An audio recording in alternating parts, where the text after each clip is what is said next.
bring us back together.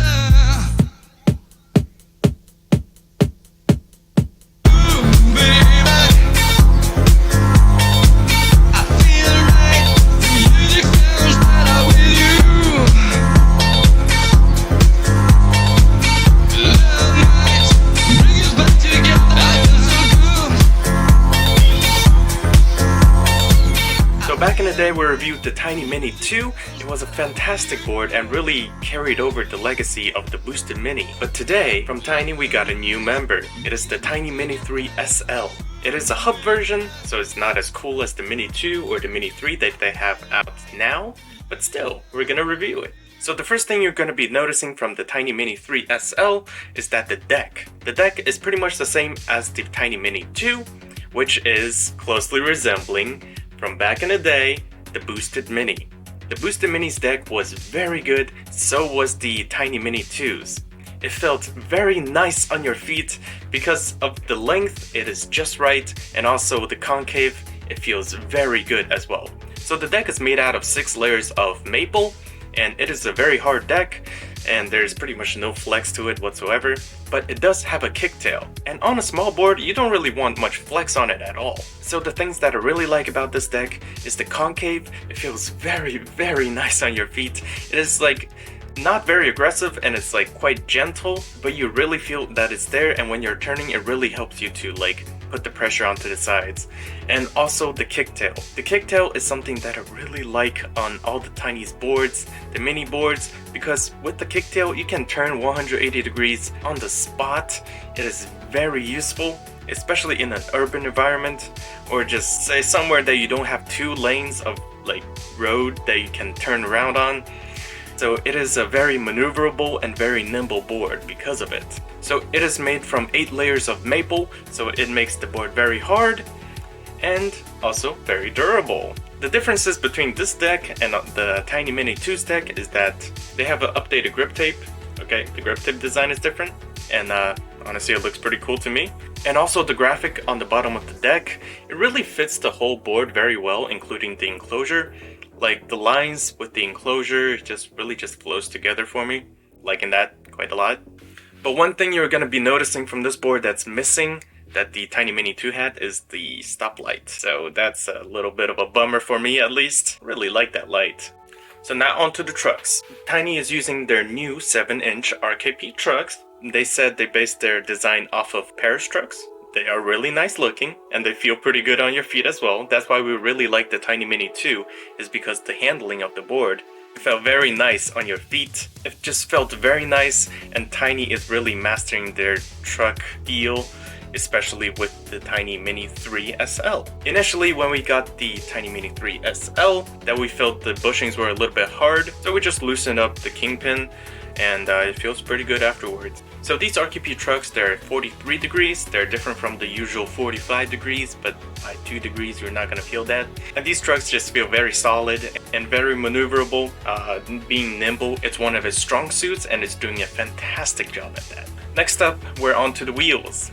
So stock, it comes with 90mm wheels, like pretty much everybody on the market. 90mm wheels, there's not much to be really talk about them. They feel like regular old 90mm wheels, so there are no surprises there. And because this is a hub motor board, the rear is also a sleeve, which means it is going to be a little bit bumpy with the rear. So yeah, just keep that in mind. The road vibrations are going to be pretty pronounced on this board.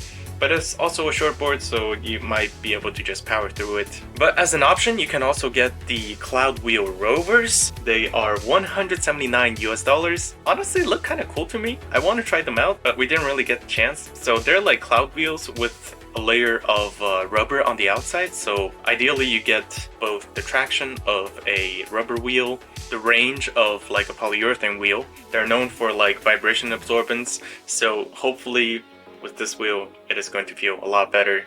Also, because it's a bigger wheel, it's 110 millimeters, it is going to eat into your range a little bit. So the Mini 3 SL is using hub motors. They are 2 of the 550 watt hub motors. So hub motors, obviously they're very quiet, virtually maintenance free. When they break, you kind of just have to replace them. So they have a combined 1100 watts, which is honestly kind of enough for a small board like this, because usually small boards When they are too powerful, they're getting a little bit too unwieldy, and especially if the center of gravity is higher, usually on smaller boards, having a lower power might not actually be a bad thing. And the plate on the side, it also has the Tynee's T logo, and it looks pretty cool, especially when it spins up, it's just a circle. And with hub motors, usually they get off the line a little bit slower, but once you're moving and you push the throttle again, it is relatively torquey. And we really have come a long way with hub motors, and they are really reliable nowadays, and they're very quiet. Having a loud board might not be a very good thing sometimes, especially when you don't want to attract attention. That's why having hub motors is a very good option for those times when you just want to be inconspicuous. And at the end of the deck there is a little puck, so if you really want to, you could brake using that. So the ESC on Tynee's website, it says is the version 7 of the Hobbywing ESC.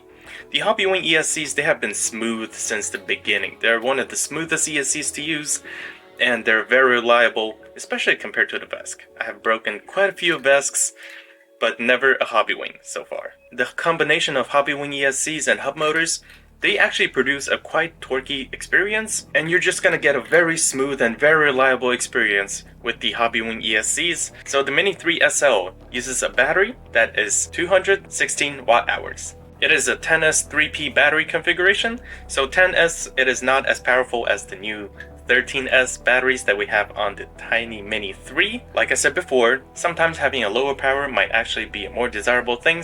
And on this board, honestly, the 10S doesn't really feel like 10S anymore nowadays. I don't know what is going on with these board manufacturers. 10S today compared to 10S from like 2018, 2019, it feels completely different. It might really just be down to the Hobbywing ESCs and the hub motor. They really optimized that stuff. They're using a new battery manufacturer called Eve. I have not heard about Eve before, and I think it might be the first time they've used Eve batteries, and they're 20P model, so they're 2000 milliamp each. But the Eve batteries, I look at the specs, they are able to discharge 30 amps of current, 30 amps continuous on a 18650. It is very high, it is very, very high.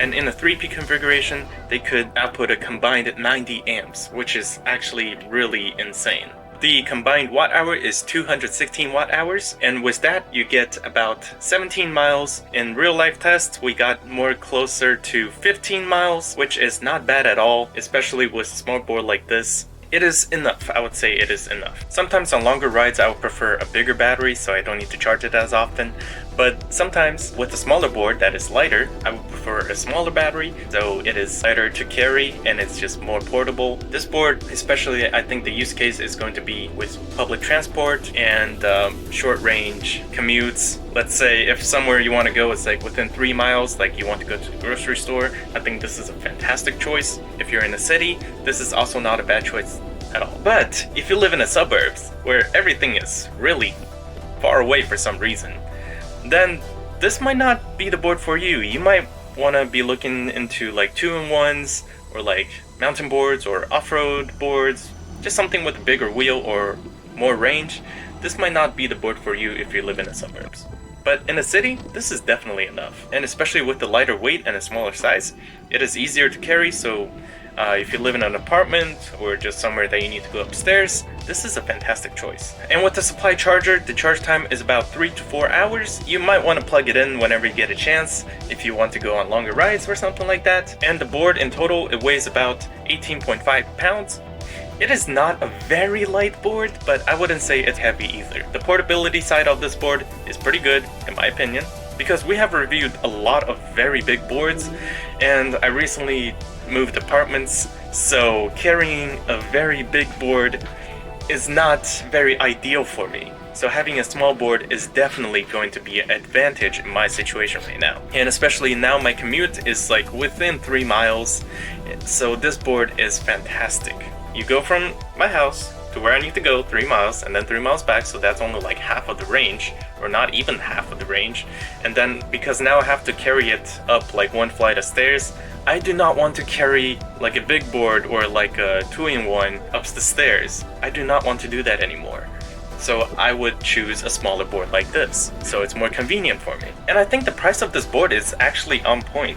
It is $3.99 right now. You get convenient to carry board, okay, with just enough power, with a hub motor that's very light and inconspicuous.